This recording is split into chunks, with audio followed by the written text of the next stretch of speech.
They say she still walks the aisle, Dot, in lace as white as silence, with a veil so thin you can almost see her tears beneath it. She waits by the altar every midnight, holding flowers that never wilt, listening for footsteps that never come. The wedding. Bells never rang. The groom never arrived. And the chapel? Never closed. Dot, if you see her, don't make eye contact. Because once she thinks you're him, she won't let you leave. Watch this video till the end. If you ever hear faint music playing from an empty chapel, run the other way. Dot, to all who like and subscribe, may your love stories always end in joy, not silence. Comment your city. Have you ever passed a chapel that felt too cold?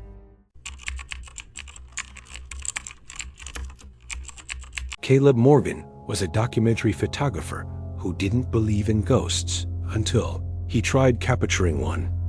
He had heard the local legend, an abandoned chapel outside of town, untouched since the 1960s. People said it was cursed.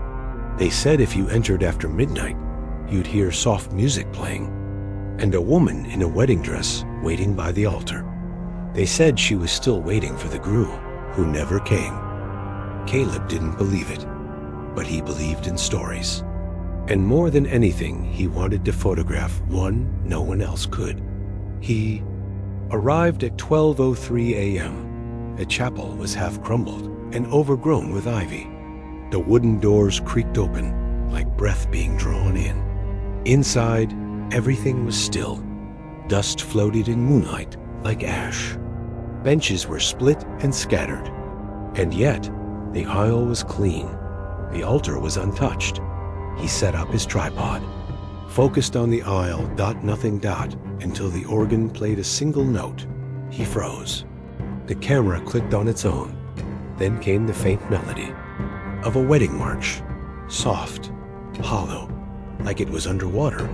And then she appeared, at the end of the aisle. She wore a wedding gown older than memory. The lace was still white, but shimmered with a pale glow. Her veil floated as if underwater. She held a bouquet of white lilies. Not a petal brown. She didn't walk. She glided. Her feet never touched the ground. Her face was hidden behind the veil, except for her lips. They moved like she was whispering vows to no one. Caleb stood frozen. He tried to lift the camera. His arms wouldn't move. She reached the altar, stood still, turned her head slightly toward him, though her face was never fully visible. Then she whispered, "You're late." The air turned heavy. The chapel doors slammed shut behind him. The music stopped. Only the sound of her breathing, slow, shallow, like wind through silk. She raised her hand, pointed to the spot beside her. "You made me wait." Caleb stumbled back. "No, I'm not him," he whispered. She tilted her head. "But you came." She began to cry, not loud, but soft, endless. Tears like pearls slipped through her veil. They hit the ground and became petals. The bouquet in her hand wilted for the first time. Her shoulders shook. "I waited every night." He said he'd come back. He said it was just the rain, just the car, just one more hour. Her voice cracked like broken porcelain. "I stood here every night for years, and every time I blinked, it was still today." She stepped closer. "You came back, didn't you?" Caleb turned and tried the door.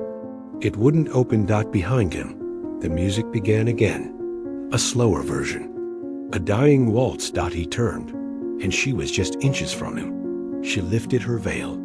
Her face was gone. Just lace, just light, just a hole in the world shaped like grief. The chapel was found open the next morning.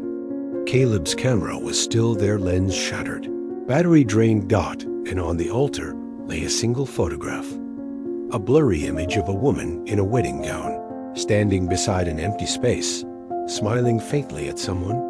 No longer in the frame, now. They say, if someone goes missing near the chapel, check the altar. There might be a new photo, and the bride might have someone new to wait for. because once she believes you're him, you never get to leave the aisle. Thanks for watching. If you ever hear music from an abandoned church, don't answer the invitation dot to those who like and haunt. Subscribe, may you always arrive on time, and may no one ever wait for you in silence. Comment your city. Have you ever seen a bride where there shouldn't be one?